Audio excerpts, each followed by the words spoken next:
حضرت مجدد الفسانی کے شاگردوں میں ایک شاگرد تھے سید آدم بن نوری، جنہوں نے مجدد الفسانی کے بعد دعوت و تبلیغ اور اصلاح امت کا کام پوری تیزی کے ساتھ کیا۔ ان کے شاگرد تھے سید عبداللہ اکبر آبادی۔ سید عبداللہ اکبر آبادی ان کے شاگرد تھے۔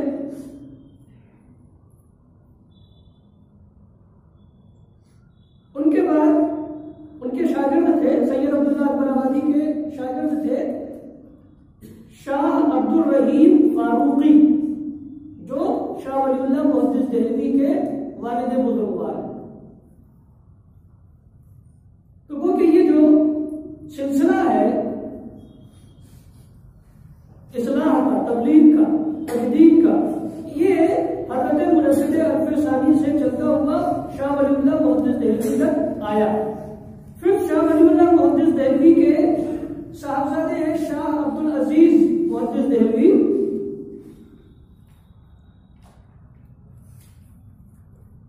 اور ان کے ایک صاحبزادے ہیں شاہ عبد الغنی۔ حضرت شاہ ولی اللہ محدث دہلوی کے بعد دعوت و اصلاح کا، خدمت حدیث کا، کتاب و سنت کی دعوت کا بڑے پیمانے پر کام حضرت شاہ عبد العزیز محدث دہلوی نے کیا۔ ان کے داماد تھے شاہ عبد العزیز دہلوی کے داماد تھے مولانا عبدالحی بٹھانوی۔ حضرت شاہ ولی اللہ محدث دہلوی کے دوسرے بیٹے تھے شاہ عبد الغنی۔ شاہ عبد الغنی کے بیٹے ہیں شاہ اسماعیل شہید رحمہ اللہ، تقویت الایمان جن کی کتاب ہم لوگ پڑھتے پڑھاتے ہیں۔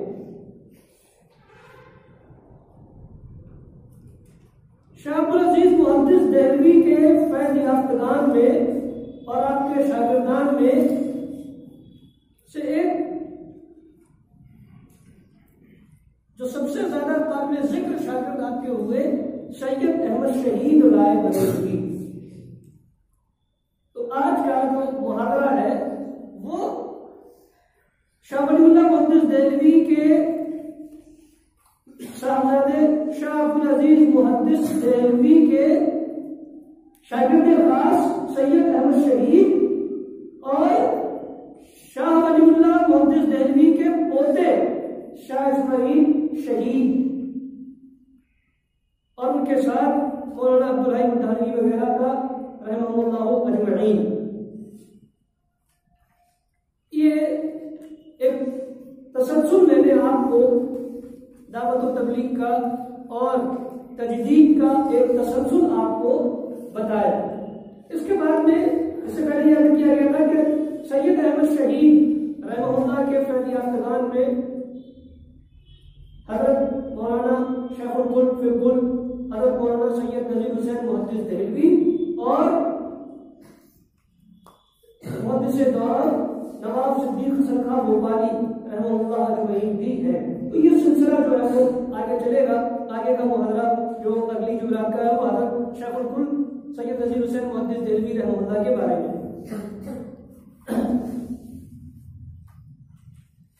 سید احمد شہید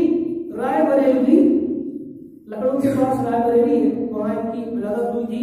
صفر 1201 ہجری میں۔ سید احمد شہید کی ولادت صفر 1201 ہجری میں رائے بریلی میں ہوئی تھی۔ سید احمد شہید بن سید محمد عرفان، سید احمد شہید صاحب کے والد صاحب کا نام تھا سید محمد عرفان۔ یہ سید احمد شہید بن سید محمد عرفان یہ حضرت حسن رضی اللہ تعالی عنہ کے واسطے سے حضرت علی کی اولاد میں سے ہے۔ سید احمد شہید بن سید محمد عرفان حضرت حسن کے واسطے سے، یعنی سلسلہ جیسا آگے بڑھتا رہتا ہے، وہ پورا سلسلہ ذکر نہیں کر رہے ہیں، آخر میں جو سلسلہ جیسا پہنچ رہا ہے حضرت حسن کو، اور حضرت حسن حضرت علی رضی اللہ تعالی عنہ کے بیٹے ہیں، یہ بات معلوم ہے۔ تو حضرت حسن کے واسطے سے حضرت علی تک ان کا سلسلہ جیسا پہنچتا ہے۔ اچھا، حضرت حسن کے بیٹے تھے حسن مصنع، ان کی شادی حضرت حسین کی بیٹی فاطمہ سغرا سے ہوئی تھی،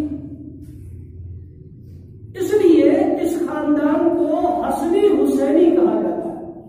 کیا کہا جاتا ہے؟ حسنی حسینی، کیونکہ تعلق حضرت حسن سے ہے اس لیے حسنی، اور حضرت حسین سے بھی ہے اس لیے حسینی۔ آج بھی لکھنؤ میں بہت سے افراد ایسے موجود ہیں جو اپنے آپ کو حسنی حسینی کہتے ہیں اور اپنے نام کے سامنے حسنی حسینی لکھتے ہیں، خاص طور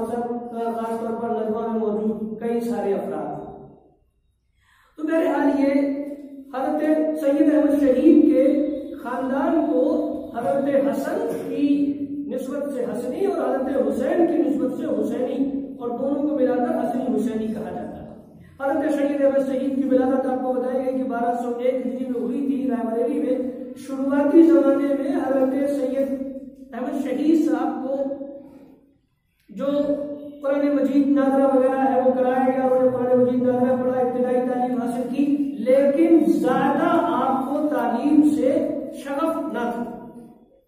کوشش کی گئی آپ کو پڑھانے کی، آپ کوشش کے باوجود چند صورتیں یاد کر سکے، قرآن کے حافظ آپ نہیں ہوئے، قرآن مجید ناظرہ آپ پڑھنا جانتے تھے، اس زمانے کی جو زبان تھی اردو سے پڑھنا جانتے تھے، بنیادی جو مسائل شریعت ہے وہ آپ نے سیکھے تھے اس زمانے میں۔ پھر آپ کی صحبتیں آگے جا کر کے بڑے بڑے محدثین کے ساتھ رہیں تو آپ نے بہت سا علوم شرعیہ ان محدثین کی صحبتوں سے سیکھا، لیکن باقاعدہ آپ کی تعلیم جس طرح سے باقاعدہ تعلیم آپ کی ہو رہی ہے اس طرح سے حضرت سید احمد شہید صاحب کی باقاعدہ تعلیم نہیں ہوئی۔ شروعاتی دور میں کوشش کی گئی تو وہ چند پارے چند صورتیں یاد کر سکے، پھر تعلیم جو ہے ان کی موقوف کرا دی گئی۔ حضرت سید احمد شہید صاحب کی دلچسپی بچپن سے ہی جو ہے وہ سپاہیانہ اعمال کی طرف زیادہ تھی۔ حضرت سید احمد شہید صاحب پڑھائی کی طرف زیادہ توجہ ان کی نہیں تھی، لیکن جو سپاہیانہ اعمال ہے، کشتی، ورزش یا اس طرح سے تلوار بازی، شمشیر زنی یا دوسرے جو آلات یا فنون حرب و ضرب ہیں، ان سے حضرت سید احمد شہید صاحب کو بچپن سے بڑی دلچسپی تھی اور آپ کا زیادہ تر وقت اسی طرح کے کاموں میں بچپن سے گزرتا تھا۔ چنانچہ انتہائی درجہ آپ نے مشق کی تھی ورزشوں کی، یہاں تک کہ ایسا بھی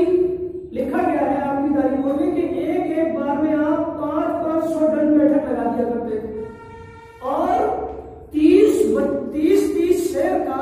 یعنی آپ یہ کہہ سکتے ہیں کہ 20-25 کلو کا ایک مقدر ہوتا تھا، اسے آپ جیسے پہلوانوں کو آپ نے دیکھا ہوگا وہ ورزش کے لیے ایسے ایک لکڑی کا بھاری سا رہتا ہے یا کسی اور چیز کا، اسے مٹی بھر لیتے ہیں، کپڑے وغیرہ کا رہتا ہے اور اسے ہلاتے ہیں پہلوان، تو وہ مقدر جو 20-25 کلو کا ہوتا تھا اس کو یہ ہلاتے تھے، اور اس میں تعداد نہیں تھی، گھنٹوں کے حساب سے کرتے تھے کہ 1 گھنٹہ 2 گھنٹہ جو ہے وہ اس کو ہلا کر کے مشق کرنی۔ انتہائی طاقتور تھے، جو پتھر پہلوانوں سے نہیں اٹھتا تھا وہ حضرت نے ایک بار اٹھا کر اپنے کندھے پر رکھا اور 20 قدم چلنے کے بعد اسے اتنی زور سے پھینکا کہ زمین کھل گئی۔ اگلے دن لوگ جو اس پتھر سے آ کے ورزش کیا کرتے تھے وہ آئے، دیکھا انہوں نے اس جگہ پر پتھر نہیں ہے، پتھر جو ہے وہ 20-22 قدم دور پڑا ہوا، تو لوگوں نے کہا یہ کون دیو یا جن تھا جو اس پتھر کو اٹھا کے وہاں پھینک آئے۔ بچپن سے ہی آپ کو حضرت سید احمد شہید کو یہ تو ان کی ورزشوں کا، ان کی طاقت و قوت کا یہ ایک ہلکی سی جھلک پیش کی گئی۔ بچپن سے ہی آپ کو خدمت خلق کا بہت جذبہ آپ کے دل میں تھا، اور خدمت خلق کی آپ کو عادت تھی، اپنے گاؤں کے، اپنی بستی کے غریبوں، اپاہجوں، معذوروں اور بوڑھوں کے پاس جاتے اور ان سے ان کی ضرورتیں معلوم کرتے، اور باصرار ان کی ضرورتیں معلوم کر کے ان کی ضرورتوں کو پورا کرتے تھے۔ کسی کے لیے لکڑیاں جنگل سے کاٹ کر لا دی، کنویں سے پانی لا دیا، اور دیگر ضروری سامان جو ہے ایسے لوگوں کے جو بیچارے معذور ہیں، مجبور ہیں، بوڑھے ہیں، غریب ہیں اور نہیں جا سکتے، اپنی ضرورتیں پوری نہیں کر سکتے، یہ اپنی بچپن سے ہی ایسے غریب اور بے سہارا لوگوں کی خدمت کا وافر جذبہ رکھتے تھے اور کیا کرتے تھے۔ شب بیداری کی عادت تھی، تہجد کی نماز کی عادی تھے، تلاوت قرآن پاک کے عادی تھے، اور اکثر اوقات اپنے دعاؤں مناجات میں گزارتے تھے، ذکر الہی میں گزارتے تھے۔ یہ شریفانہ عادتیں حضرت سید احمد شہید کی آپ کے سمجھیے کہ بچپن سے تھی۔ بہت اچھے ماہر تیراک تھے، تیرنا بہت اچھی طرح جانتے تھے، یہاں تک کہ اس وقت کے جو مشہور تیرنے والے تھے وہ لوگ بھی آپ کو اپنے سے بڑا تیراک سمجھتے تھے۔ تو یہ باتیں میں نے اس لیے بتائی کہ آدمی جس نے آگے جا کر کے اپنی جوانی میں اور اپنی ہوش و حواس کی زندگی میں، یا یہ کہیے کہ ایسی عمر میں جو انسان کی عمل کی عمر کہلاتی ہے، اس عمر میں انہوں نے جہاد کا بڑا کارنامہ انجام دیا، اور جہاد کی وہ روح پھونکی جس کا اثر جو ہے وہ ایک زمانے تک ہندوستان میں رہا، اور ملک کے بڑے حصے میں حضرت کی جو تحریک جہاد تھی اس کے اثر سے مجاہدین تیار ہوئے۔ تو ایک ایسا شخص جنہوں نے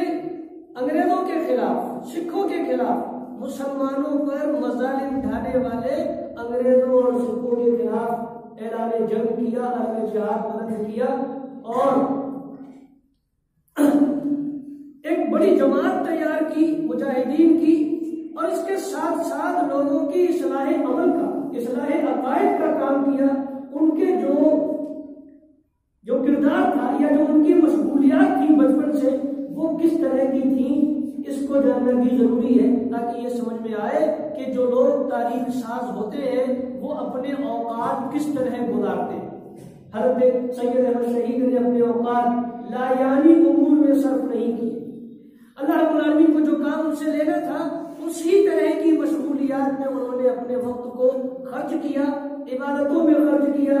لوگوں کی خبرگیری میں خرچ کیا، اور اپنے آپ کو ایک مشن کے لیے تیار کرنے میں خرچ کیا۔ تو جو لوگ تاریخ ساز ہوتے ہیں وہ لایعنی حرکتوں میں مبتلا نہیں ہوتے، وہ اپنے آپ کو اچھی صلاحیتوں سے تیار کرتے ہیں، اچھی صلاحیتیں اپنے اندر پیدا کرنے کی کوشش کرتے ہیں تاکہ وہ دین کا بہتر سے بہتر کام کر سکیں۔ 17-18 سال کی عمر میں حضرت صاحب نے لکھنؤ کا سفر کیا روزی روٹی کے انتظام کے لیے، معاش کی تلاش میں آپ لکھنؤ آئے، اور لکھنؤ کا جو سفر ہے رائے بریلی سے لکھنؤ 49 میل کے فاصلے پر ہے، یہ اپنے ساتھیوں کے ساتھ نکلے، اور سب کے سر پر گٹریاں بندھی تھی، سامان رکھا ہوا تھا، پیدل جا رہے تھے۔ ایک منزل پہنچے تو یہ لگا کہ بھائی مزدور کی ضرورت ہے، مزدور تلاش کیا گیا، نہیں ملا، تو سید صاحب نے سب سے وعدہ لیا کہ دیکھو ایک وعدہ کرو کہ میں جو کہوں گا اسے مانو گے۔ سب لوگوں نے وعدہ کر لیا کہ ٹھیک ہے جو آپ کہیں گے ہم اسے مانیں گے۔ تو سید صاحب نے یہ کہا کہ تم لوگ سب اپنا سامان ایک کمبل میں باندھ کر دے دو، میں اپنے سر پر رکھوں گا اور لکھنؤ تک پہنچا دوں گا۔ اور ان سارے ساتھی چونکہ وعدہ کر چکے تھے لہذا وہ سامان ایک کمبل میں باندھا گیا، آپ نے اپنے سر پر رکھا اور پیدل لکھنؤ کا سفر کیا، اور لکھنؤ پیدل پہنچے۔ وہاں جا کر کے روزگار کی تلاش ہوئی۔ اس وقت جہاں لکھنؤ میں حالات اس طرح کے تھے کہ غربت زیادہ تھی، حالانکہ نوابی کا دور تھا، لیکن یہ کہ وہ علاقہ لکھنؤ کا اس وقت بہت زیادہ خوشحال نہیں تھا، اور روزگار لوگوں کو میسر نہیں تھے۔ حضرت کو بھی روزگار میسر نہیں آیا، تلاش کرنے کے بعد آپ کے ساتھیوں کو اور آپ کو۔ تو سید احمد شہید صاحب نے اپنے ساتھیوں سے کہا کہ تم لوگ دنیا تلاش کرنے کے لیے اتنے پریشان ہو اور اتنی کوشش کر رہے ہو، اور دنیا تمہیں نہیں مل رہی ہے، تو ایسا کیوں نہیں کرتے کہ دین تلاش کرو اور آخرت تلاش کرو۔ دہلی میں شاہ عبدالعزیز محدث دہلوی کا فیضان جاری ہے، چلو وہاں چلیں اور دین سیکھ کر کے اپنی آخرت کو بنانے کی کوشش کریں۔ ساتھیوں نے تیاری کا، آمادگی کا اظہار نہیں کیا۔ آپ نے جب یہ دیکھا کہ یہ لوگ نہیں جانے کو تیار ہیں تو خود نکل کھڑے ہوئے۔ اور کیسے نکل کھڑے ہوئے؟ پیسے تو تھے نہیں، روزگار کی تلاش میں آئے تھے، وہ ملا نہیں تھا، بدن پر جو ایک لباس تھا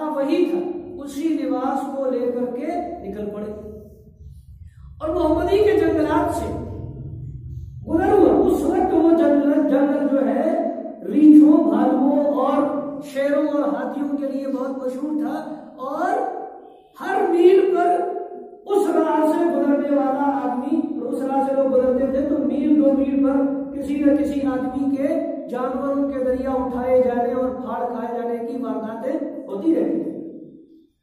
آپ اللہ رب العالمین کے توکل پر نکلے، اور اس سفر میں بھی ایک عجیب واقعہ جو ہے خدمت خلق کا پیش آیا. انہوں نے دیکھا سفر کے دوران کہ ایک امیر آدمی ہے، اس نے ایک غریب کو، بوڑھے غریب کو مزدوری پر رکھا ہوا، اور وہ سامان اٹھائے ہوئے جا رہا، غریب بوڑھا، اور اس قدر پریشان ہے اس سامان کی وجہ سے کہ اس بیچارے سے صحیح ڈھنگ سے چلا بھی نہیں جا رہا. حضرت سید احمد شہید صاحب نے اس کو دیکھا رحمہ اللہ، تو اس امیر کو کہا کہ تمہیں ترس نہیں آتا ایسے غریب بوڑھے آدمی پر جو ہے وہ تم اس طرح سے بوجھ لاد کر کے اسے لے جا رہے ہو؟ تو اس نے کہا میری مجبوری تھی، مجھے کوئی مزدور مل نہیں رہا تھا، اور انہوں نے خوشی خوشی مزدوری کرنے کی پیشکش کی تھی، اس لیے میں نے اپنا مزدور رکھ لیا. تو سید صاحب نے اس سے کہا، اس مالدار سے کہ ایسا کرو، جو اجرت تم نے طے کی تھی اس کو دے دو. وہ اجرت اسے دلائی، اور خود اس آدمی کی جگہ کہا کہ اس آدمی کی جگہ مجھے اپنا مزدور سمجھو. اس آدمی نے بڑی حیرت سے سید احمد شہید صاحب رحمہ اللہ کو دیکھا کہ یہ شخص کس بستی کا رہنے والا ہے. بہرحال معاملہ طے ہوا، اور اس بوڑھے مزدور کی جگہ سید احمد شہید رحمہ اللہ نے اس شخص کی مزدوری قبول کر کے اس کا سامان اس کی منزل کو پہنچایا. تو یہ خدمت خلق کا ایک جذبے کی ایک مثال جو حضرت سید احمد شہید رحمہ اللہ کی زندگی سے ملتی. دہلی پہنچ کر حضرت شاہ عبدالعزیز کے درس میں حاضر ہوئے. اب اس وقت دینی ماحول کچھ ایسا تھا، اس سے پہلے آپ نے درس میں سنا کہ اسلام کو کچھ اس قدر بگاڑ دیا گیا تھا اکبر کے زمانے میں، اور اس سے پہلے کے زمانے میں بھی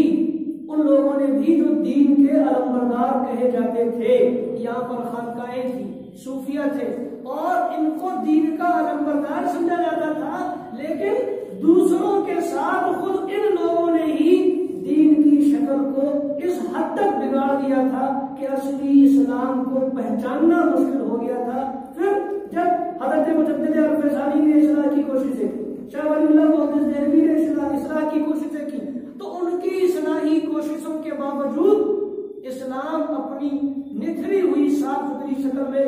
پوری طرح واپس نہیں آ سکا تھا. حالانکہ ان لوگوں کی قربانیاں اور مساعی انتہائی قابل قدر اور قابل رشک تھی، لیکن چونکہ اس قدر آمیزش کر دی گئی تھی اسلامی تعلیمات میں کہ اصل اسلام کو پہچاننا مشکل تھا، اور اس کو اصلی صورت میں لوٹانے کے لیے اس کو مختلف ادوار سے گزرنا. تو یہ جو دور حضرت شاہ ولی اللہ محدث دہلوی کے بعد کا دور، حضرت شاہ عبدالعزیز محدث دہلوی کا، اس زمانے میں بھی بہت سی غیر اسلامی رسوم رائج تھی، یہاں تک کہ السلام علیکم یعنی سلام مشروم کا رواج نہیں تھا، اور خود حضرت شاہ عبدالعزیز کے گھرانے میں نہیں تھا. اس سے اندازہ ہوتا ہے کہ اس زمانے میں دینی حالات کیا تھی، اور کس طرح سے غیر شرعی رسوم و رواج میں اپنی جگہ بنانی تھی، اور کتنی مضبوطی سے اس طرح کے غیر شرعی رسوم و رواج نے اپنے بچے گاڑے تھے کہ جو اس وقت کے محدث اور ایک مجدد کے صاحبزادے اس گھرانے میں بھی ماحول یہ تھا کہ رواج یہ تھا کہ جب آتے تھے تو کہتے تھے عبد القادر سلام عرض کرتا ہے، رفیع الدین تسلیمات پیش کرتا ہے، آداب بجا لاتا ہے، اس طرح کے الفاظ تھے. حضرت سید احمد شہید صاحب جب شاہ عبدالعزیز محدث دہلوی کے درس میں پہنچے، السلام علیکم کہا. جب انہوں نے سنت کے مطابق السلام علیکم کہا، شاہ عبدالعزیز محدث دہلوی چوک پڑے کہ یہ سلسلہ تو یہاں تھا. فوراً اٹھے، مصافحہ کیا، معانقہ کیا، اور فرمایا کہاں سے آئے؟ بتا رہا ہے بریلی سے آیا ہوں. حضرت کی کا یہ عمل، سید احمد شہید کا یہ عمل شیخ عبدالعزیز محدث دہلوی کو، شاہ عبدالعزیز محدث دہلوی کو اس قدر پسند آیا کہ آپ نے یہ فرمان جاری کر دیا کہ آج سے ہمارے یہاں سلام عرض کرتا ہے، تسلیمات پیش کرتا ہے، آداب بجا لاتا ہے کہ کوئی گنجائش نہیں ہے سنت رسول کے مطابق ہی السلام علیکم کہنا ہوگا اور اس کا رواج۔ آپ دیکھیں کہ ایک آدمی جو مسلم ہے، جو اصلاح کے لیے نکلا ہے، یا اللہ رب العالمین نے جس سے اصلاح کا کام لیا، وہ شخص بڑے سے بڑے دربار میں جا کر کے بھی حق گوئی اور حق بیانی سے چوکتا نہیں۔ چنانچہ ایک بار ایسا ہوا، حضرت شاہ عبدالعزیز کے ساتھ میں سید احمد شہید کا ایک واقعہ یہ بھی پیش آیا کہ جب شاہ عبدالعزیز محدث دہلوی نے سید احمد شہید صاحب کو اپنا مرید بنایا، اس زمانے میں یہ بیعتوں کا اور مریدی کا سلسلہ چلتا تھا، تو ان کو جو ہے وہ تصور شیخ کی تعلیم دینا چاہیے۔ حضرت شاہ عبدالعزیز محدث دہلوی، اس سے آپ اندازہ لگا سکتے ہیں اس زمانے میں صوفیت کا اثر کتنا گہرا تھا۔ شاہ ولی اللہ محدث دہلوی کی بھی کتابیں پڑھیں گے، بہت سی جو شاہ ولی اللہ محدث دہلوی نے بحث کی ہے صوفیت کے مسائل پر، تو وہاں بھی آپ کو صوفیت کے غلط اثرات شاہ ولی اللہ محدث جیسی ابوقری شخصیت کی تحریروں میں نظر آتے ہیں۔ شاہ عبدالعزیز محدث دہلوی کے زمانے میں بھی صوفیت کے یہ اثرات تھے۔ تصور شیخ کی تعلیم دینا چاہیے۔ تصور شیخ کیا ہے؟ صوفیت میں یہ ایک اصطلاح ہے، ایک عمل ہے، اس کو شغل برزخ بھی کہا جاتا ہے۔ تصور شیخ کیا تھا کہ آدمی جو ہے وہ دل میں اپنے شیخ کا تصور کرے اور اس کے تصور میں گم ہو جائے، اس طرح گم ہو جائے کہ اسے اپنے آس پاس کی کوئی خبر نہ ہو، اور وہ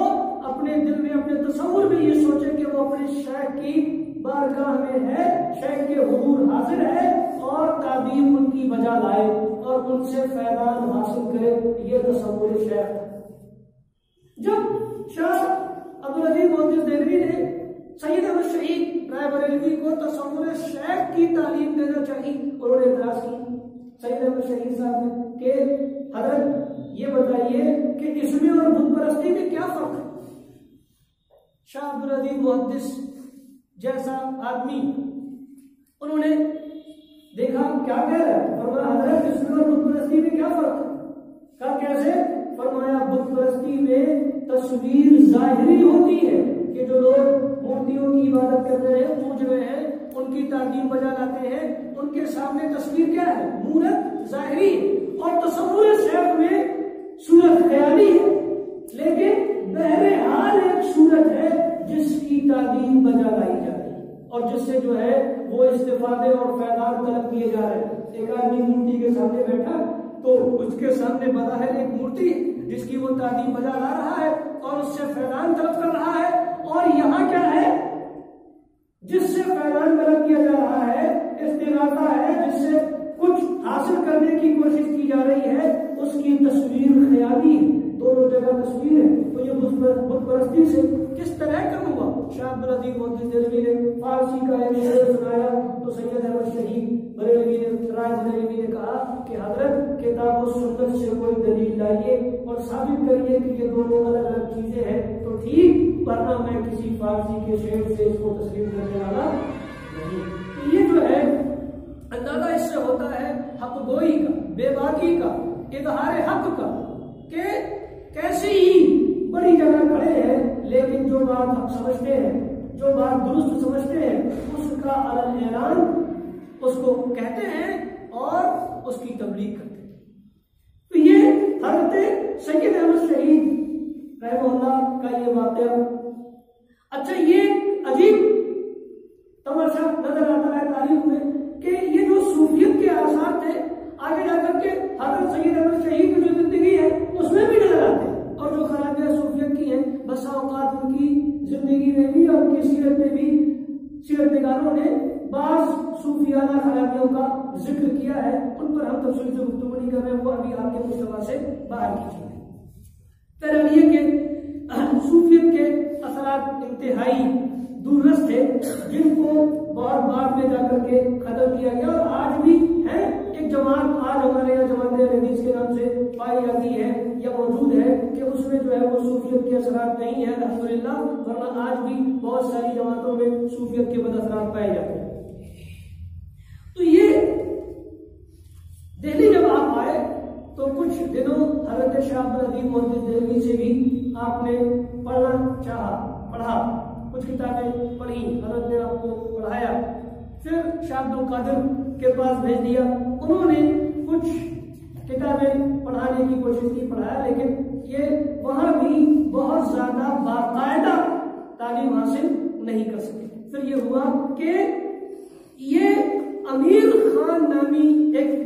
پٹھان سردار تھے، ان کا بڑا لشکر تھا، اس میں جا کر کے یہ شریک ہو گئے۔ اس وقت ہندوستان میں انگریزوں کی طاقت تھی، ابھرتی ہوئی طاقت، دکن میں نظاموں کی طاقت تھی، اور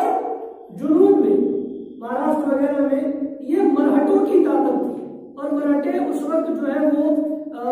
4 بڑے سردار تھے ان کے، جن میں ایک باجی راؤ پیشوا بھی تھے، جو اس وقت مراٹھوں کی حکومت پر قابل ہونے کے لیے آپس میں جن کا تنازع اور اختلاف تھا اور ایک دوسرے سے آگے بڑھنے کی کوشش کر رہے تھے، تو وہ بھی ایک طاقت تھی مراٹھوں کی، اور ادھر پنجاب وغیرہ میں سکھوں اور راجپوتوں کی طاقت تھی، اور ایک ابھرتی ہوئی طاقت تھی روہیل کھنڈ میں روہیلوں کی، افغانی پٹھانوں کی، جو غیر افغانی پٹھان تھے جو یہاں آئے تھے روہیل کھنڈ علاقے میں، یہ روہیل کھنڈ بریلی، بنائیوں، اور یہ علاقہ کیا کہلاتا ہے؟ روہیل کھنڈ کہلاتا ہے۔ تو امیر خان جو ہے وہ سنبھل سرائے ترین، سنبھل مراد آباد میں پیدا ہوئے تھے، اور انہوں نے ایک بڑا لشکر تیار کیا تھا۔ ایک وقت میں ان کے لشکر میں 80 ہزار افراد بھی شامل ہوتے تھے، اور ان کو جنگ میں انتہائی درجہ مہارت حاصل تھی، لیکن اور بڑے بہادر سپاہی ان کے تھے۔ اس وقت جو لوگ مختلف قسم کے مراٹھے کبھی انہیں بلاتے، کبھی راجپوت بلا لیتے، کبھی ان کو جو ہے کوئی دوسرا اپنے یہاں لڑنے کے لیے بلا دیتا، یہاں تک کہ ان کی فوجی قیادت اور فوجی طاقت کا اثر یہ تھا کہ ترکی سے بھی ان کو اپنے یہاں مدد کے لیے بلایا گیا۔ تو امیر خان نے ایک بڑی فوجی طاقت تیار کی تھی، انگریزوں سے ان کا ایک زمانے تک انگریزوں سے لڑائی رہی، پھر آخر لیکن یہ کہ ان کی فوج میں ذرا بد انتظامی تھی، کچھ لوگ ویسے فوج میں پیدا ہو گئے جنہوں نے ان کی قوت کو کم کیا، اور نوبت یہاں تک پہنچی کہ یہ انگریزوں سے مصالحت کرنے پر مجبور ہو گئے، اور پھر ایک چھوٹی سی ریاست جو غیر اہم تھی، ریاست ٹوک، اس کے یہ والی ہو گئے۔ تو حضرت سید احمد شہید جو ہے ان کی فوج میں تھے، اور ان کی فوج کے ساتھ رہے، اور فوج میں رہ کر کے سپاہیوں اور فوجیوں کی اصلاح عقائد کا کام کیا، اور خود کو تربیت دی، لڑنے کی، جنگ کی تربیت دی، اور ساتھ ساتھ سپاہیوں کی اور فوجیوں کی اصلاح عقائد کا کام کیا حضرت سید احمد شہید۔ امیر خان سے حضرت کا تنازع ہوا اس بات پر کہ وہ مصالحت کر رہے تھے انگریزوں سے، اور سید احمد شہید صاحب کا یہ کہنا تھا کہ انگریزوں سے مصالحت نہیں کرنی چاہیے، یہ فوج جو ایک طاقتور فوج ہے ہمیں اسلامی امور کے لیے، اسلامی کاز کے لیے استعمال کرنی چاہیے، لیکن امیر خان نے مصالحت کر لی، اس لیے سید احمد شہید صاحب اس کی فوج سے آ کر واپس آ گئے اور دوبارہ دہلی آئے، تو وہاں پر پھر حضرت شاہ اسماعیل شہید اور مولانا عبداللہ بڈانی وغیرہ سے ان کی ملاقات ہوئی، اور ان لوگوں نے سید احمد شہید سے بیعت کر، اس زمانے میں یہ سلسلہ بیعت کا میں نے بتایا کہ چلتا تھا، بیعت کا عمومی ہونے کا، انہوں نے بیعت کی۔ یہ چونکہ شاہ ولی اللہ محدث دہلوی کے خاندان سے تعلق رکھنے والے لوگ تھے، اس لیے ان کو دیکھ کر اور بہت سارے لوگ سید احمد شہید صاحب کے پاس آئے اور آپ سے جو ہے بیعت، پھر انہوں نے تبلیغی دوروں کی شروعات کی، اور تبلیغی دوروں میں پہلا دورہ انہوں نے جو کیا وہ سہارنپور اور مظفر نگر اور دیوبند وغیرہ کے علاقے میں اس کی شروعات انہوں نے غازی الدین نگر جو آج کل غازی آباد کہلاتا ہے اس شہر سے کی، اور لوگوں نے آپ کی آمد پر پہلے سے ہی تقریباً 200 شرفاء اور عمرا شہر کے باہر نکل کر آپ کے استقبال کے لیے آئے۔ اس کثرت سے لوگ جمع ہوئے کہ ظہر کی نماز سے لے کر عشاء تک جو ہے وہ دعوت و ارشاد کا سلسلہ چلتا رہا، سردانا، بڑھانا، پھول مظفر نگر، دیوبند اور اس کے علاوہ سہارنپور وغیرہ آپ گئے۔ دیوبند میں ایک آدمی کا نام امام بخش تھا، وہ آپ سے ملنے کے لیے آیا، اس کا نام تھا امام بخش، اور اس زمانے میں اس طرح کے ناموں کو رکھنے کا بڑا رواج تھا، امام بخش، نبی بخش، عبد النبی۔ تقویت الایمان میں بھی اس طرح کے ناموں کا ذکر کر کے ان کا غلط ہونا واضح کیا گیا ہے شاہ اسماعیل شہید کی کتاب میں۔ تو اس آدمی کا نام امام بخش تھا۔ حضرت سید احمد شہید نے جب سنا کہ اس کا نام امام بخش ہے تو اس کا نام بدل کر امام الدین کر دیا۔ سہارنپور میں جب قیام کیا تو محرم کا مہینہ آ گیا، محرم کے مہینے میں لوگوں نے تعزیے بنانا شروع کیے، تو آپ نے حضرت مولانا عبدالحی صاحب سے کہا کہ تعزیے کی مذمت میں درس دیا جائے۔ حضرت مولانا عبدالحی اور شاہ اسماعیل شہید بنا کے خطیب تھے، انتہائی مؤثر تقریریں آپ دونوں حضرات کی ہوتی تھیں، اور خطابت کا عجب ملکہ اللہ رب العالمین نے ان دونوں شخصیتوں کو ادا کیا تھا، شاہ اسماعیل شہید دہلوی کو بھی اور مولانا عبدالحی مٹھانوی کو بھی خطابت کا عجیب ملکہ اللہ رب العالمین نے ادا کیا۔ انہوں نے حضرت مولانا عبدالحی صاحب نے تعزیہ داری کی مذمت میں تقریر کی، درس کیا، اس قدر اثر انگیز درس دیا مولانا عبدالحی صاحب نے کہ اس درس کو سننے کے بعد اس درس میں موجود بہت سارے لوگوں نے اپنے تعزیے توڑ دیے، امام باڑے گرا دیے اور چبوترے منہدم کر دیے۔ تو یہ جو ہے اس دورے کا اثر کہ جہاں جا رہے ہیں یہ حضرات اصلاح کا کام، اصلاحی عقائد کا کام، رسوم و رواج کی اصلاح کا کام، کتاب و سنت کی تبلیغ کا کام کر رہے ہیں۔ اس کے بعد میں رائے بریلی کا تبلیغی سفر کیا تو گڑھ مکتیشور، امروہہ، مراد آباد، رامپور اور بریلی میں آ کر کے قیام کیا، اور ہر جگہ اصلاحی عقائد اور تبلیغ دین کا کام کیا، اور لوگوں میں وعظ و ارشاد کی نشستیں قائم کر کے انہیں راہ حق پر لانے کی کوششیں کی۔ پھر جب آپ رائے بریلی پہنچے تو وہاں سے لکھنؤ کا سفر کیا۔ لکھنؤ میں آپ اپنے ساتھیوں کے ساتھ مولانا عبدالحی اور شاہ اسماعیل شہید وغیرہ کے ساتھ میں تھے، تو لکھنؤ کے قیام میں چوتھا دن تھا لکھنؤ میں آپ کے قیام کا، تو وہاں پر مولانا عبدالحی صاحب نے سورہ انبیاء کا واعظ کیا، یہاں تک کہ عصر کا وقت ہو گیا، جمعے کے بعد واعظ شروع اور عصر کا وقت ہو گیا۔ اس واعظ میں علماء، عوام سب موجود تھے، سیاہ سنی حضرات سب اس درس سے بہت متاثر ہوئے، اور ہزاروں لوگوں نے بیعت کی اور اپنے عقائد درست کی۔ اگلا جمعہ لوگوں نے اصرار کیا، سید احمد شہید صاحب نے اور لکھنؤ سے روانگی کا خیال ظاہر کیا، تو لوگوں نے اصرار کیا کہ نہیں، ابھی آپ نہ جائیے، یہ شہر بہت بڑا ہے اور یہاں بہت سے لوگ ابھی آپ کے وعظ و نصیحت کے محتاج ہیں۔ آپ نے اپنے ساتھیوں حضرت مولانا عبدالحی صاحب وغیرہ سے مشورہ کیا، تو انہوں نے بھی یہ کہا کہ یہاں قیام کرنا زیادہ مناسب ہے، اس لیے کہ شہر بڑا ہے اور زیادہ وقت چاہتا ہے۔ چنانچہ اگلا جمعہ ہوا تو اگلے جمعے میں ایک مسجد میں 4000 کا مجمع تھا، حضرت مولانا عبدالحی صاحب نے واعظ کیا اور لوگوں نے اس کے بعد میں سوالات پوچھے۔ عصر کی نماز کا وقت ہو گیا، پھر عصر کی نماز کے بعد مسجد کے سین میں حضرت مولانا عبدالحی صاحب تشریف رکھتے تھے، سوالات کا سلسلہ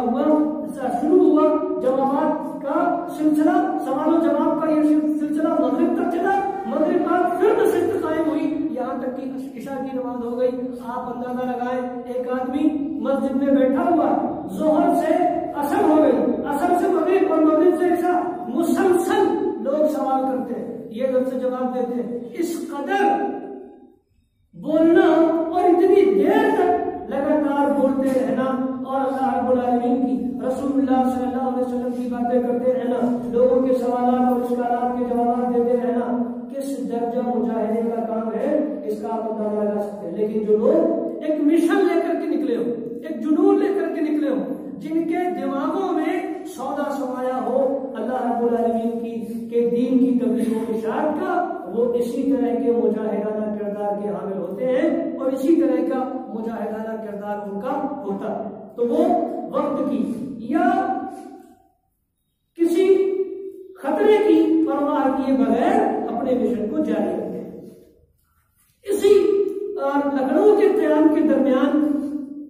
پھر اس سے اگلا جمعہ ہوا تو اس میں اتنی کثرت لوگوں کی ہو گئی کہ مسجد میں جگہ تنگ ہو گئی، یہاں تک کہ ایک صف کی جگہ 2 صفیں قائم کرنی پڑ گئی۔ اس قدر مسجد میں بھیڑ تھی۔ حضرت مولانا عبدالحی صاحب نے پھر سے واز کیا اور سورہ انبیاء کی آیت سے شروعات کی، وَلَقَدْ آتَيْنَا إِبْرَاهِيمَ رُشْدَهُ مِنْ قَبْلُ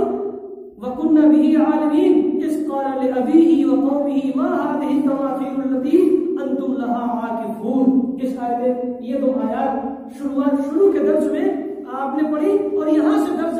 کی شروعات کی اس جملے میں تاکید ہے۔ اب یاد رکھیں کہ لکھنؤ میں شیعوں کا بڑا زور تھا، اس درس میں سنی حضرات بھی اور شیعہ حضرات بھی موجود ہیں، تاکیہ داری کے خوگر اور سنی حضرات جو اس وقت عرس کے قبر پرستی کے رشیا تھے وہ سب حضرات موجود ہیں۔ حضرت مولانا عبدالحی صاحب نے ان 2 آیات کے ذریعہ درس کی شروعات کی۔ تاکیہ داری، عرس، قبر پرستی، مدار پرستی وغیرہ کی تردید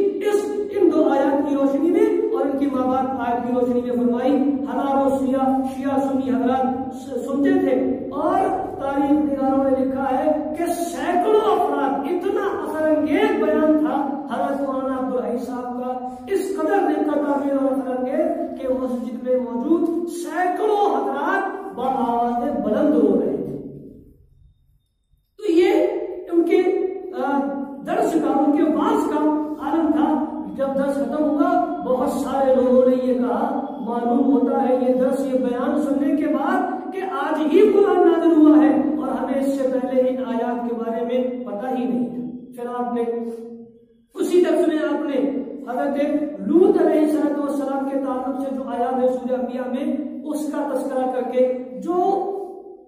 قوم لوط کی جو خرابیاں تھیں ان کو ذکر کیا۔ اس درس میں لوگوں نے اپنی داڑیاں چھوڑی، بہت سے لوگوں کے جو کپڑے تھے، ادار تھے، وہ ٹخنوں سے نیچے تھے۔ قوم لوط کے اعمال کے حوالے سے آپ نے بات کرتے ہوئے اس پر بھی نقیل کی۔ تو دوران درس ہی کئی سارے لوگوں نے جن کے پیجامے ان کے ٹخنوں سے یا ادار ٹخنوں سے نیچے تھے وہیں درس کے درمیان ہی پھاڑ دیے۔ یہ ان کے درس کی اثر انگیزی تھی۔ تو بہرحال یہ کہ پھر آپ لکھنؤ کے بعد رائے بریلی واپس گئے اور وہاں آپ نے جہاد کی تیاری کی۔ اور اس زمانے میں بیوہ عورتوں سے نکاح کو انتہائی معیوب سمجھا جاتا تھا، چونکہ آپ ایک مسلے تھے سید احمد شہید رحمہ اللہ، تو انہوں نے اس خرابی کو بھی، جو ایک خرابی تھی، حالانکہ اسلام میں تصور موجود ہے بیوہ عورتوں سے بھی شادی کرنے کا، اور اسلام یہ چاہتا ہے کہ ہر وہ آدمی جو شادی کے لائق ہو بے شادی نہ رہے، لیکن ہندوانہ رسوم و رواج کے زیر اثر اس زمانے میں بیواؤں سے شادی کرنے کو انتہائی مایوس سمجھا جاتا تھا، اور بیوائیں بن نکاح بیٹھی رہتی اور اپنی عمر طویل گزار کر اللہ کے یہاں چلی جاتی تھی۔ حضرت سید احمد شہید صاحب نے اس رسم بد کو بھی توڑا، اس کے خلاف درس دیے اور خود عملی طور پر بھی اس رسم بد کو توڑا، اور جو ان کی بھابھی تھی بیوہ ہو گئی تھی ان سے آپ نے شادی کر کے بیوہ عورتوں سے شادی کرنے کی جو سنت ہے اس کا احیاء کیا۔ پھر اس کے بعد یہ رسم بد ختم ہوئی۔ اس زمانے میں یہ بھی ماحول بن گیا تھا کہ بہت سارے مفتیان نے حج کی منسوخی کا فتویٰ دے دیا،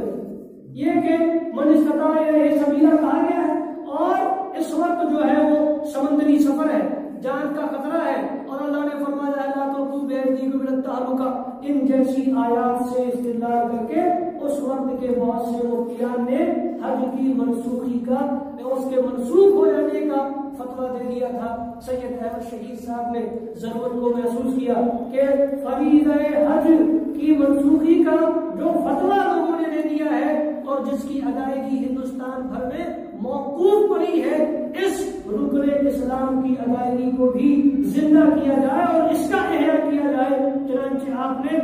سفر حج کا اعلان کیا اور مولانا عبدالحی اور شاہ اسماعیل شہید دہلوی سے حج کے واجب اور فرض ہونے کا صاحب نے حج کی فرضیت کا اس زمانے میں بھی حج کی فرضیت کا فتویٰ صادر کیا. کئی سارے لوگوں نے اس فتوے کو انوکھا جانا اور اس کی استدلالی حیثیت یا یہ کہہ لیجیے کہ اس کی صحت کو پرکھوانے کے لیے بھیجا دہلی حضرت شاہ عبدالعزیز کے پاس. حضرت شاہ عبدالعزیز کے پاس جب وہ فتویٰ پہنچا تو انہوں نے اس فتوے کی تائید کی اور جن لوگوں نے حج کی منسوخی کا فتویٰ دیا تھا ان کی تردید کی اور حضرت شاہ ولی اللہ حضرت شاہ اسماعیل شہید اور مولانا عبدالحی کی دستخطوں کو دیکھ کر کے فرمایا کہ ان دونوں حضرات کے فتوے پر دستخط کرنے کے بعد اس فتوے کو میرے پاس بھیجنے کی کوئی ضرورت نہیں تھی، اس لیے کہ میں ان دونوں حضرات کو علم حدیث و فقہ میں اور دیگر علوم میں اپنے سے کمتر نہیں سمجھتا. یہ شاہ عبدالعزیز محدث دہلوی نے حضرت شاہ اسماعیل شہید دہلوی اور مولانا عبدالحی صاحب کے بارے میں فرمایا. اس سے واضح ہوتا ہے کہ شاہ اسماعیل شہید کے گھرانے کے لوگ حضرت شاہ اسماعیل شہید کو انتہائی اعتبار کی نظر سے دیکھتے. چنانچہ سے اس الزام کی بھی یا اس پروپیگنڈے کی بھی تردید ہوتی ہے جو بریلویہ نے پھیلایا ہے کہ حضرت شاہ اسماعیل شہید کی مخالفت خود ان کے خاندان والوں نے کر رکھی تھی. بریلویوں نے یہ شوشہ اور یہ پروپیگنڈا شدت کے ساتھ تقویت ایمان کے وزن کو کمزور کرنے کے لیے کیا. تو اس سے تردید ہوتی ہے، اس واقعے سے تردید ہوتی ہے اس الزام کی اور اس پروپیگنڈے کی کہ حضرت شاہ اسماعیل شہید کو اپنے خاندان کا اعتبار حاصل تھا کیونکہ شاہ عبدالعزیز محدث دہلوی نے آپ کو اپنے درجے کا اپنے مرتبے کا علم حدیث اور فقہ اور دیگر علوم کا ماہر سمجھا اور ان کے فتوے کو اعتبار کی نظر سے دیکھا اور کہا کہ ان کے دستخط کے بعد میرے پاس فتویٰ بھیجنے کی ضرورت نہ تھی. تو سفر حج کا اعلان ہوا، بہت سے لوگ سفر کے لیے تیار ہوئے اور پھر ایک بڑا جو لشکر سمجھیے کہ تیار ہو گیا سفر حج پر جانے کے لیے. حضرت سید احمد شہید صاحب کے ساتھ سید احمد شہید صاحب نے جب حج کا سفر کیا تو پھر رائے بریلی سے چلے تو بنارس، الہ آباد، بنارس، پٹنہ اور ان دوسرے مقامات سے ہوتے ہوئے کلکتہ پہنچے اور جہاں جہاں گئے وہاں لوگوں کی اصلاح کا کام کیا. بنارس میں جب آپ پہنچے تو ماحول یہ تھا کہ جس وقت آپ بنارس پہنچے ہیں تو اس وقت اس کے بعد سے لے کر کے جب تک آپ کا وہاں قیام رہا تقریباً 15-16 دن بارش کا تار نہیں ٹوٹا اور لوگ آپ کا وعظ و نصیحت سننے کے لیے آپ کے پاس آتے بارش میں اور اپنے گھروں کو لے جاتے بارش میں. رات میں بارش ہو رہی ہے، حضرت سید احمد شہید صاحب اور رحمہ اللہ اپنے رفقا کے ساتھ بارش میں، کیچڑ میں، رات کے اندھیرے میں لوگوں کے گھروں پر جا رہے ہیں اور دعوت و اصلاح کا کام کر رہے ہیں. آپ اندازہ لگائیں کہ کس درجہ اپنے آپ کو وقف کرنے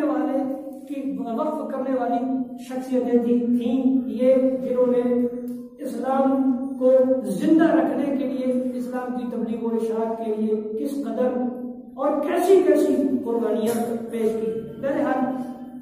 یہ ایک واقعہ اور ذکر کر کے بات ختم کروں گا اس لیے کہ وقت ہو رہا ہے. ان حضرات کی سیرت ایسی نہیں ہے کہ مختصر وقت میں بیان کی جا سکے اور لوگوں نے تاریخ نویسوں نے 4-4 5-5 جلدوں میں ان کی سیرت لکھی. مختصر طور پر آپ کو بتانے کی کوشش کی جا رہی ہے، تفصیل آپ کتابوں میں دیکھیں. تو سفر حج میں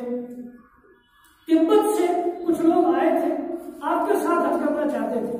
آپ نے پوچھا کہاں سے آئے ہو؟ کہا تبت سے. کہا وہاں کی حالات کیا ہے؟ لوگوں نے وہاں کی بدعت و شرکیات کا نقشہ کھینچا تو آپ نے کہا آپ سفر حج کرنا چاہتے ہیں، زیادہ راہ ہے؟ اور لوگوں نے کہا کہ زیادہ راہ بہت کم ہے. تو حضرت سید احمد شہید صاحب نے کہا کہ آپ کے پاس زیادہ راہ بھی نہیں ہے اور تبت کے حالات بھی ٹھیک نہیں ہے، وہاں بدعت و شرکیات کا ماحول گرم ہے، اصلاح کی ضرورت ہے. لہذا آپ لوگ حج پر نہ جائیں اور جو کچھ آپ نے یہاں سیکھا ہے، علم حاصل کیا ہے، اس کی روشنی میں جا کر تبت میں بدعت و شرکیات کے خلاف محاذ کھڑا کریے اور اس راستے میں جو پریشانیاں بھی آپ کو آئیں، لوگ زبان سے، دانتوں سے، ہاتھوں سے جس بھی طرح آپ کو تکلیف پہنچائے برداشت کریں، لیکن اپنے مشن سے نہ ہٹیں۔ وہ لوگ گئے اور پھر تبت میں جا کر اصلاح عقائد کا کام ان لوگوں نے کیا۔ بہرحال سفر حج ہوا اور حج میں وہاں جا کر کے بہت سارے واقعات ہوئے، ان سب کا ذکر نہیں کیا جا سکتا۔ حج سے واپس آنے کے بعد پھر آپ نے، چونکہ انگریزوں کا تسلط تھا اور ادھر پنجاب میں سکھوں کا، اور بڑے مظالم مسلمانوں پر ڈھائے جا رہے تھے۔ ایک مرتبہ ایک جگہ آپ تھے، کچھ لوگ آئے، ان لوگوں سے پوچھا کہاں سے آئے ہو؟ کہا پنجاب سے۔ کہا کیسے حالات ہے وہاں؟ لوگوں نے ذکر کیا کہ بہت سی مسلمان عورتوں کو سکھوں نے زبردستی اپنے گھروں میں بٹھا دیا ہے اور اپنے ساتھ رکھتے ہیں۔ یہ انتہائی شرمندگی کی بات تھی ایک حساس مسلمان کے لیے، چنانچہ آپ نے فیصلہ کیا کہ ان کے خلاف جہاد ہوگا۔ جہاد کا فیصلہ کیا، لشکر تیار کیا، جہاد ہوا اور اس کا بہت اثر الحمدللہ دیکھنے میں آیا، اور مجاہدین کا ایک ایسا لشکر تیار ہوا جنہوں نے ہندوستان میں جہاد کے چراغ کو روشن رکھا اور انگریزوں کے اور دوسرے ظالمین کے دانت کھٹے کیے۔ چنانچہ آپ ہی کے فیض یافتگان میں خاندان سعادت کے لوگ تھے جن کی جنگ آزادی میں اتنی قربانیاں ہیں کہ وہ رقیم کہتے ہیں کہ سارے لوگوں کی قربانیاں ایک طرف اور خاندان سعادت پور کی قربانیاں ایک طرف، تو خاندان سعادت پور کی قربانیاں اور لوگوں کی قربانیوں پر بھاری آ جائے گی۔ یہ خاندان سعادت پور تیار ہوا تھا حضرت سید احمد شہید کے زیر تحریر۔ تو بہرحال یہ حضرات سید احمد شہید اور شاہ اسماعیل شہید بالا کوٹ کی جنگ میں اپنوں کی غداری کی عوض شہید ہوئے۔ اللہ رب العالمین سے دعا ہے الہ العالمین ان پاک باز ہستیوں پر اپنی کروڑوں